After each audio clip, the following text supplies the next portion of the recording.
Story 1. A friend and coworker whom I talk to often, but never hang out with in person, tends to spend her money carelessly. She earns $24,000 more per year than I do, receives bonuses, and also gets more paid time off. However, she has made some poor relationship choices, such as having a child with someone who has a criminal record and other children from previous relationships. Her other child's father doesn't contribute financially, so she is a single mother. I work for a government agency where, unfortunately, many individuals who are not very stable end up in upper management. Anyway, the list of my coworkers' financial decisions goes on. She pays for a $20 per month gym membership that she hasn't used in nearly 10 years. She is overweight and leads a mostly sedentary lifestyle. She also gets her nails done every 2 weeks and allows her 15-year-old daughter to do the same. Their nails are never not done. She refuses to cut off her cable television service, so her internet and cable bill is over $300 per month. Meanwhile, I got rid of cable years ago and try to be mindful about which streaming services I pay for. She repeatedly asks me to donate to her children's school activities, such as walkathons and other events. At first, I was happy to help, but it started happening several times each year, and her kids rarely stuck with the sports or activities they joined. Because of that, I started scaling back and explained that I really couldn't contribute anymore since I was renovating parts of my home. One time, I said I could give $10, which I did, but then she made a remark about how that was such a small amount. Her teenager, who attends a private school that she can barely afford, wanted to go on an international trip with her class. The trip cost several $1,000s, which my coworker clearly didn't have.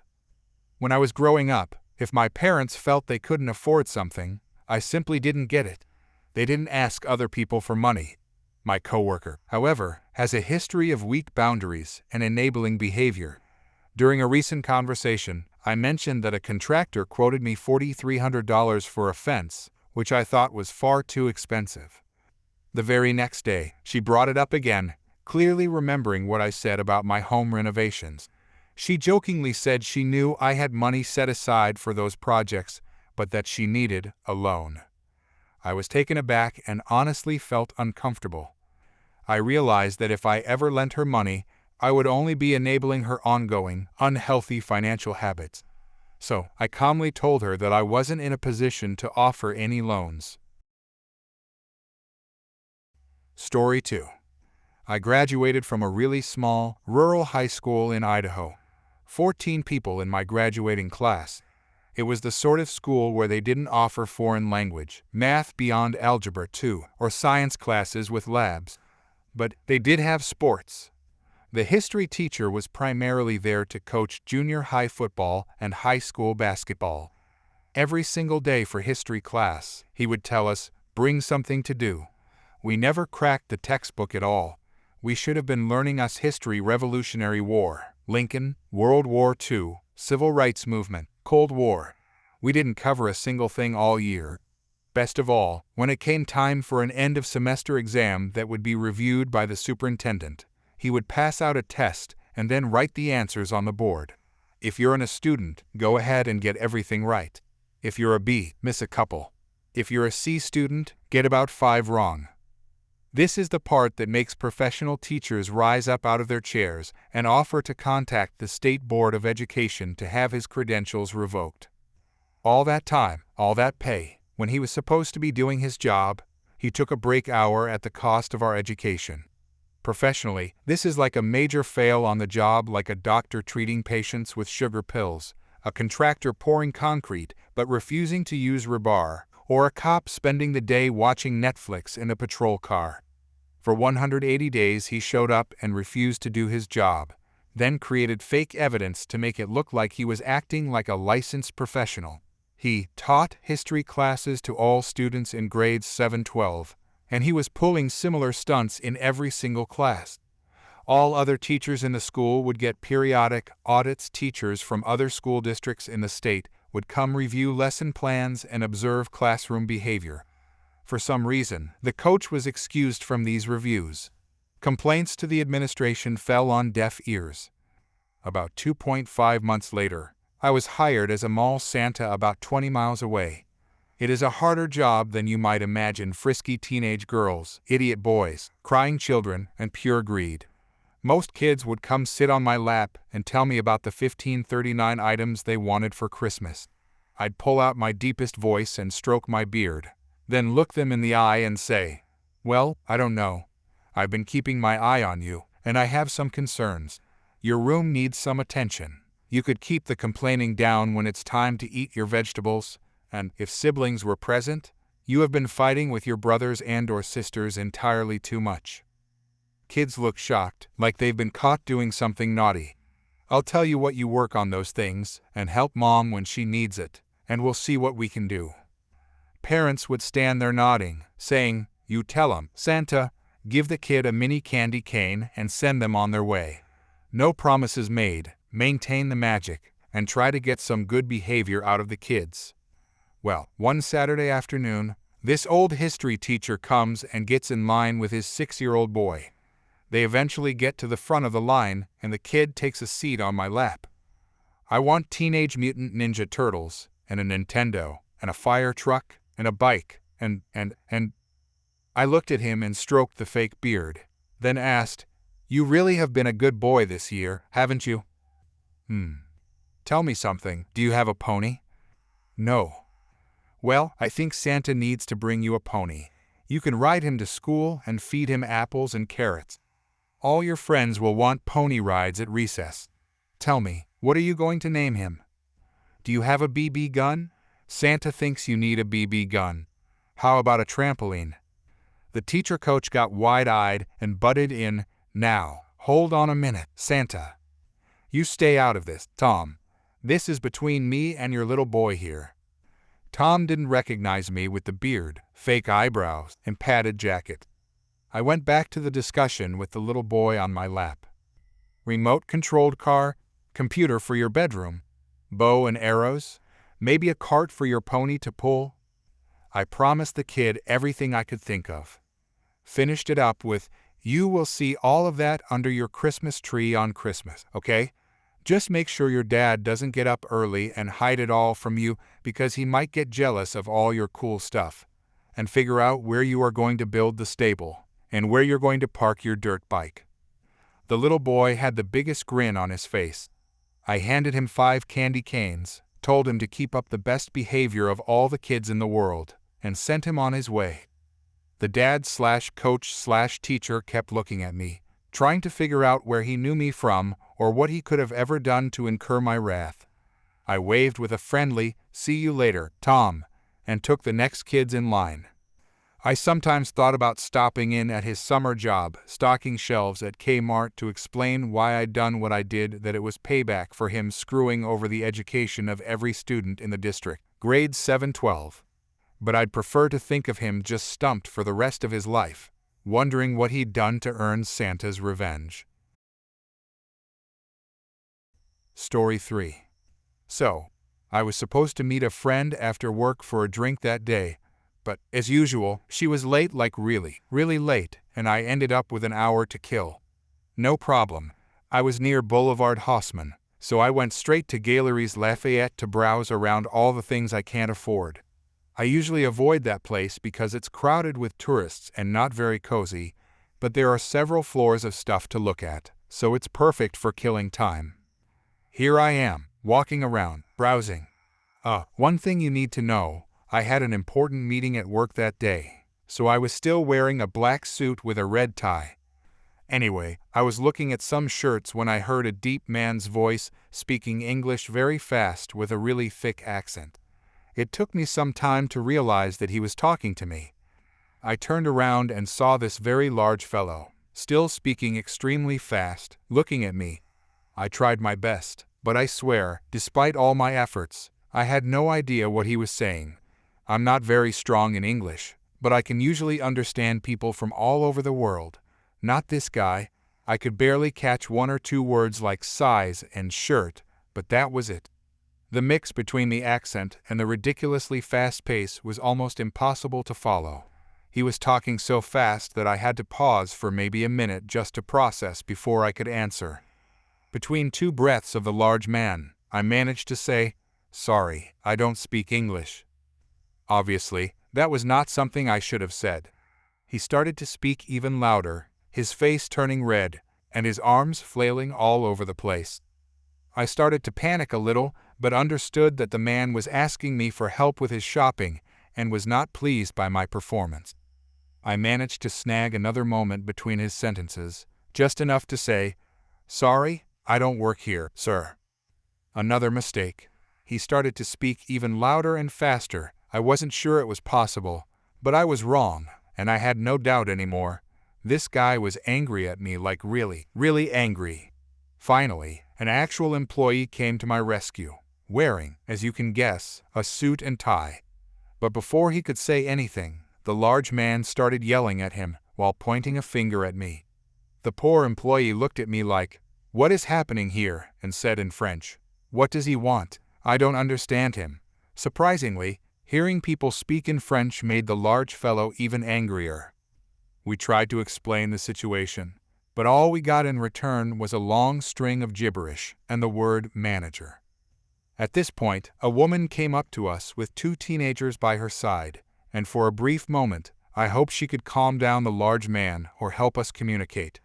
My hope was quickly crushed when the lady started speaking with the same terribly thick accent and as fast as the man. Probably the rest of the family, I thought. So here we were, 2 people screaming in English, pointing fingers, waving arms, calling for a non-existent manager, and throwing in a surprisingly large amount of strong language in between. I was about to leave, but felt sorry for the poor employee. He was looking around for more help, but nobody came to the rescue. We tried everything, our best English, even Google Translate on our phones, but the large man was not interested in what we had to say. It became a little funny when we started commenting on the situation in French. I told the employee, "Do you understand anything of this?" "Nope, but I guess you did a terrible job here, mate. Glad you don't actually work here. Look at his face, it's so red. Man, I hope he's not going to have a heart attack." It made us laugh a little. Another terrible mistake. The large man doesn't like laughing. After a few minutes of this very awkward situation, security arrived. The man kept screaming and gesturing wildly. The security officer asked us, "Do you know this man?" No. The security escorted the family out and told them that next time, they would get into trouble for harassing people like this. Story 4. This story involves my entitled aunt, her entitled kid, and me. Take a guess at who had to keep their patience in check. For some context, I had recently bought myself a Mini Cooper C, the first fully electric vehicle made by Mini, just a few weeks before this story took place. In Germany, electric cars are required to have something called an acoustic vehicle alerting system AVAS activated whenever they're driving below 30 kilometers per hour. This system makes a sound to alert pedestrians and cyclists, since electric vehicles are generally very quiet. The one in my Mini Cooper C makes a sound that's quite futuristic, almost like a spaceship, and that detail becomes important later. Now, onto the story. About 6 months ago, we were celebrating my grandmother's 60th birthday, and I decided to take my new Mini to the celebration. I didn't know who else was going to be there, but honestly, I didn't really care at the time.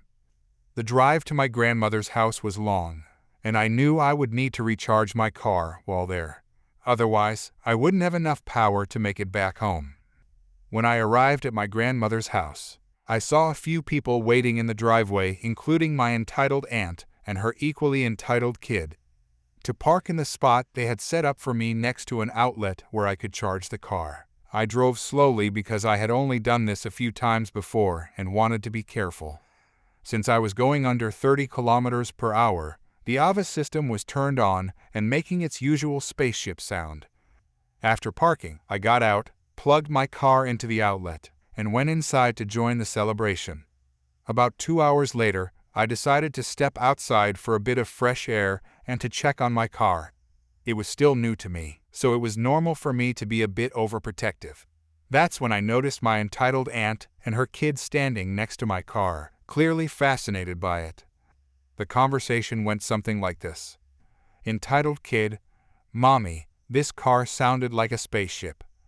Entitled aunt, I know. Sweetie, I don't know why it does that though. Me, can I help you with something? Entitled aunt, is this your car? Me, yes. Entitled aunt, my child wants to drive it. I blinked in confusion. What? I can take him for a short drive if you'd like, but…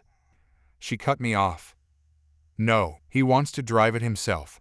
It doesn't look as complicated as a normal car, so I'm sure he can handle it. For context, the Mini Cooper C has only 2 pedals and no gear lever since it's electric. When I was talking about it earlier, I might have made things worse by saying, it feels like driving a go-kart. Me.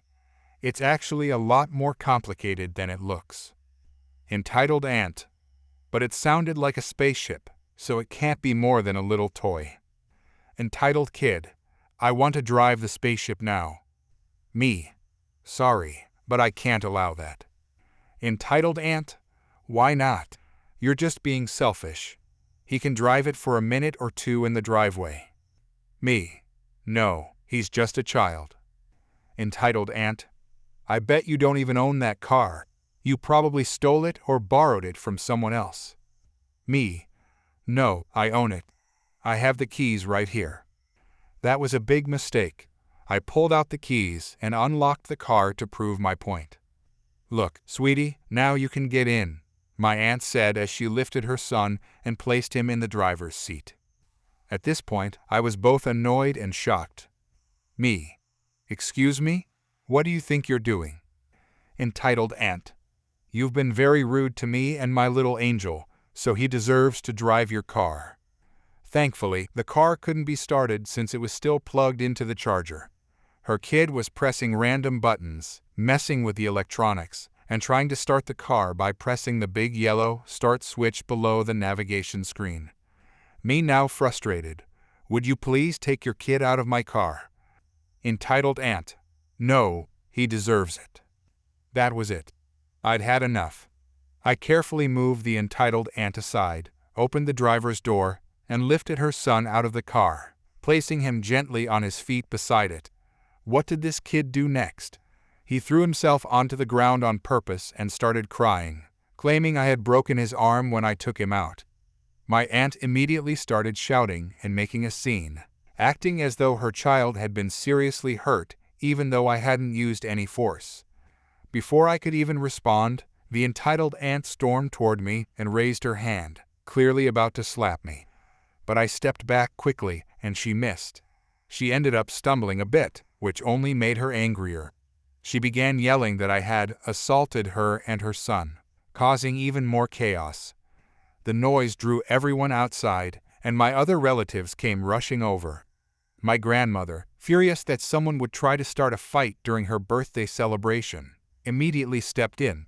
She told my aunt to calm down and to stop embarrassing herself. When my aunt kept yelling, my grandmother ordered her to leave. Still fuming, my aunt grabbed her son by the arm and stomped toward her car, shouting something about calling the police. Everyone else just stood there in disbelief. I unplugged my Mini, got inside, and took a deep breath before driving off. On my way back home, I stopped once to recharge and called my relatives to check in. They told me my aunt had indeed tried to call the authorities, but had been laughed off once the situation was explained. She was later told not to come to any more family gatherings unless she learned how to behave. Honestly, I'm just glad I managed to keep calm and dodge that slap, because that could have turned into an even bigger scene. Story 5. One of the things I do with residents is take them out into the community for events, shopping, going out to eat, and just getting out of the building, picnics, Christmas light trips, and so on. Because of this, I am often seen at places helping someone, so I never fault someone who thinks I work there. I have a name tag. I'm helping someone find something or pick something to eat at a restaurant, or taking orders, and so on. I get it. If it's something I can help with, and it won't take away from my residents getting help, then I will assist. Usually, a simple, "Oh, sorry, I don't work here. I work at a care community nearby," and we are just out and about today, or some variation works, and people usually understand. However, that is not always the case, unfortunately, more often than I would like to think. Here is one tale. I took the residents to a local Italian restaurant for their lunch specials. This place has been in the community for decades, and many of the residents remember going there years ago. Plus, they have good lunch deals and good food. With most of my group of 10 needing extensive assistance with picking an item from the menu, I go around and help people as needed, get everyone's order, give the waitress my usual nod, and then the waitress and I go through the orders together. The waitress that day was someone who has had us before several times. We joked a bit, went through the orders, and she checked on refills before putting our orders in. There was a table of 4 next to us that she had been attentive to as well, but we were the only 2 groups in the front section, and I think that confused a couple of people at the 4 top. Food came out for both tables. I went around my group, helping cut things that needed cutting, distributing extra napkins, asking the usual salt, pepper, and Parmesan requests, and helping any residents with visual impairments figure out their plating.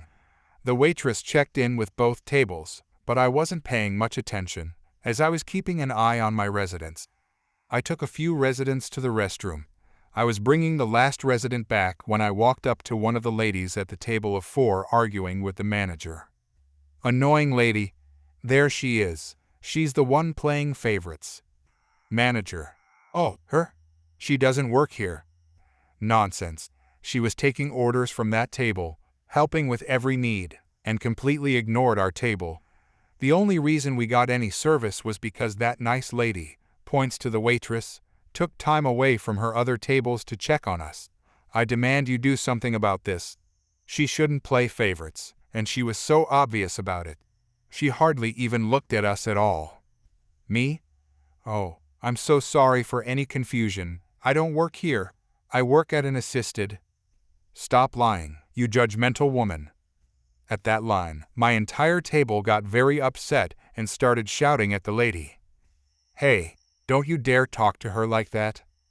You're the witch. How dare you? She is such a nice woman. Don't talk about her like that. I started trying to calm down my table, at the very least trying to get their attention away from the lady. The manager was still talking to the woman. I missed parts of it, as I was trying to calm down my group. I did hear. Manager, I am sorry for any confusion, but she really does not work here. She helps them. Stop standing up for poor behavior. I used to love the service here, but now I see how some people are treated. Now I know I was just looked down on and disrespected. Ma'am, if you let me finish, I can explain the misunderstanding. I'm going to tell all my friends how you disrespect people and treat people differently. And then, directed at me again. What is it you don't like? Huh, what is wrong with us? I was getting really frustrated, but I was working and didn't want to escalate this any further.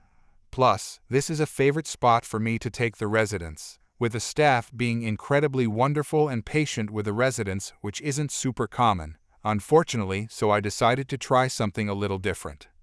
Me. You are so mad. I would be so angry too if I felt like I was being ignored and treated differently. Right. You were completely ignoring us. I'm sorry I didn't say anything to you.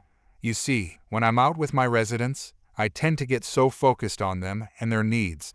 I could have said hello to you. That's right, you residents. Her face went from anger to confusion, then back to grumpy.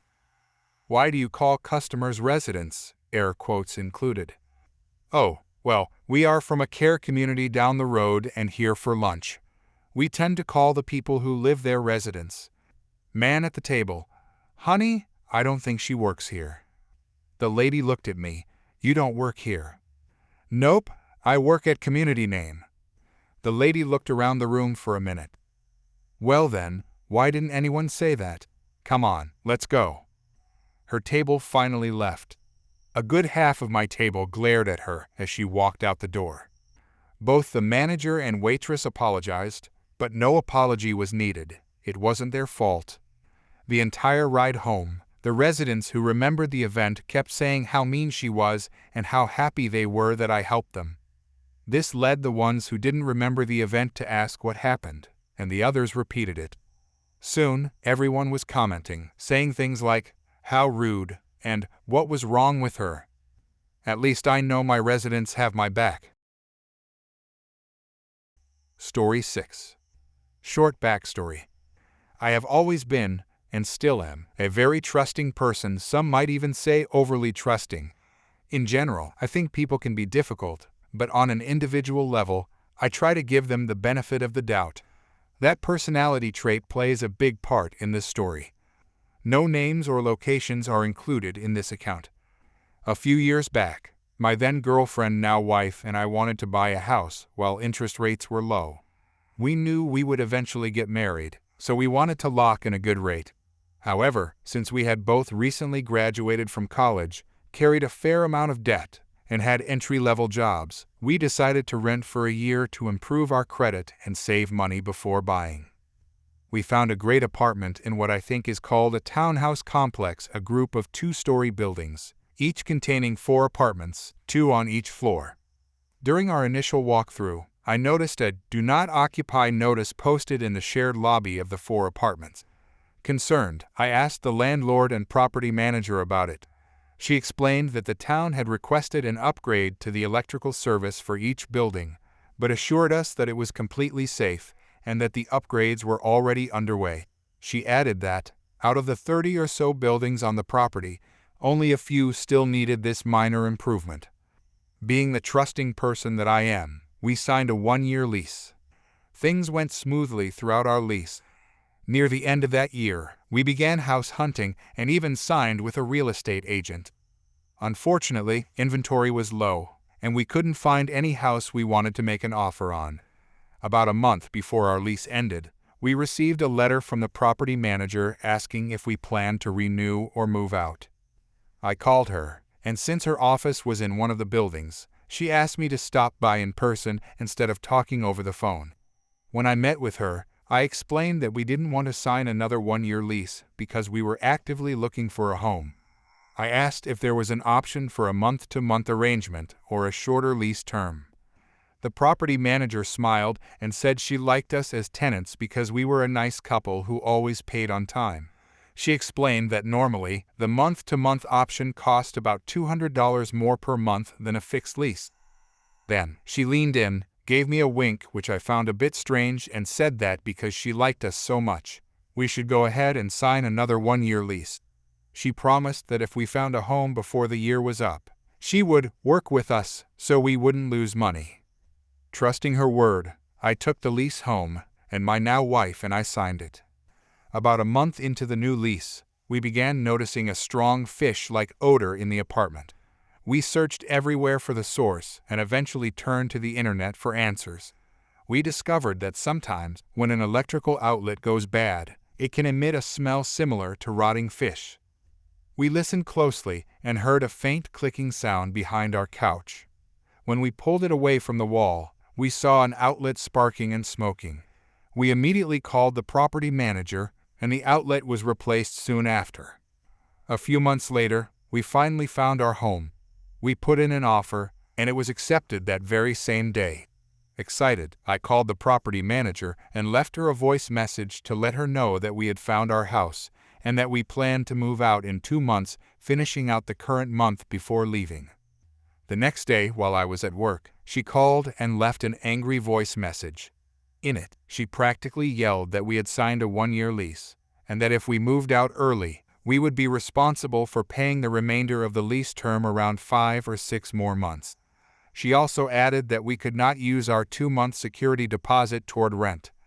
I called her back to discuss it, reminding her of our earlier conversation where she promised to work with us. But she flat out denied ever saying that and insisted that if we left, she would take legal action and report us to the credit bureaus for breaking the lease. Keep in mind, this was all happening well before our move-out date.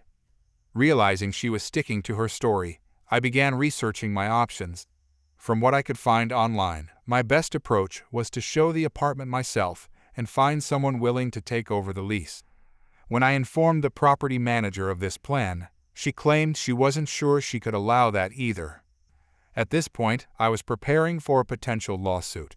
Still, I figured that trying to re-rent the apartment on my own might help prove in court that I had made an effort to reduce the property's financial loss. Unfortunately, nobody ended up taking the apartment. We were frustrated and felt deceived, so we decided to move out without paying for our final month, essentially using 1 month of our security deposit to cover it. We didn't expect to get the remaining portion of our deposit back, even though we left the place spotless. A few days later, I received several angry voice messages from the property manager. I did my best to ignore them, but soon after, I got a formal letter at our new home. It was filled with legal jargon, officially restating her earlier threats about a lawsuit and damaging our credit record. Still trying to be reasonable, I called her one final time to see if we could reach a compromise. I even offered to pay half of the remaining amount owed, in addition to forfeiting our deposit, to end things peacefully. She refused and continued speaking in a harsh, condescending tone while repeating her threats. That's when I decided it was time for some well-earned payback. After that unpleasant final call, I mentioned the whole ordeal to my dad. He listened quietly, then told me something that changed everything. Apparently, he had gone to high school with the head lawyer, basically the lead attorney of the state housing authority. He suggested that I give her a call and see if there was anything she could do to help. I took his advice and reached out. The housing lawyer was kind, attentive, and professional. She asked me to walk her step by step through everything that had happened, starting from the initial apartment viewing all the way to my last conversation with the property manager. As I described the events, I got to the part about the "do not occupy" notice in the shared lobby and how the property manager had brushed it off by saying the upgrades were minor and that the building was safe. The lawyer suddenly stopped me mid-sentence. Her tone changed, and she said firmly, "Do not contact the property manager or anyone else from that complex until you hear from me." That definitely caught my attention. She wouldn't elaborate much further, only saying she'd look into the matter personally and get back to me soon. A few days later, I received a call from her. Her voice was calm but confident as she said something along the lines of, "Don't worry about it. If they contact you again, give me a call right away." I thanked her and hung up, not thinking too much of it afterward. I assumed she had maybe found some legal loophole or sent a stern letter on my behalf. Either way, I felt a sense of relief knowing someone with authority was now handling the situation.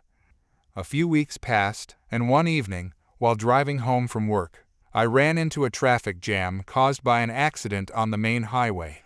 I decided to take a detour through the back roads to save time. Coincidentally, this route took me right past my old apartment complex. Curiosity got the better of me. I thought, why not take a quick look and see if anyone ever moved into our old place? So, I turned into the familiar driveway and drove toward our former building. When I arrived, I immediately noticed something strange. Every single window in the building was bare, no curtains, no blind, nothing. That struck me as odd since all 4 apartments in that building had been occupied when we left. Then I saw it, a large, bright, "Do not occupy" notice plastered across the entrance of the building. And this time, it was much bigger than the one I'd seen during our original walkthrough. I sat there for a few moments, staring in disbelief. It looked like the entire building was now completely empty. My mind immediately jumped back to my conversation with the housing lawyer. I realized that my call to my dad's friend must have prompted an inspection or review of the property, and apparently, that small electrical upgrade issue was far more serious than the property manager had let on. Feeling a mix of surprise and satisfaction, I decided to drive toward the exit. As I did, I started noticing the same thing on multiple buildings. At least 7 others had the same large, "Do not occupy" notices posted on their doors, and none of them had any signs of residents, no window treatments, no cars parked out front, nothing. That meant roughly 30 apartments, possibly more, had been evacuated or shut down due to code violations. In that moment, it all hit me. If the property manager had just been honest from the start and kept her word, She could have easily avoided this entire mess. Instead of working with us like she promised, she chose to lie, threaten us, and try to take advantage of our trust. And because of that, she ended up losing far more than she ever could have gained. Not only did she lose our rent, but she also lost the rent from around 30 other apartments plus, no doubt, faced significant fines or penalties once the housing authority stepped in. I never heard from her again. There were no more angry calls, no threatening letters, and no attempts to sue. It was as if the whole situation vanished overnight. Meanwhile, my wife and I happily settled into our new home, where we've lived ever since. Sometimes, when the topic of renting comes up in conversation, I can't help but smile a little. I may have been too trusting back then, but in the end, that same trust paired with a bit of honesty and the right connections ended up teaching a very dishonest property manager an expensive lesson.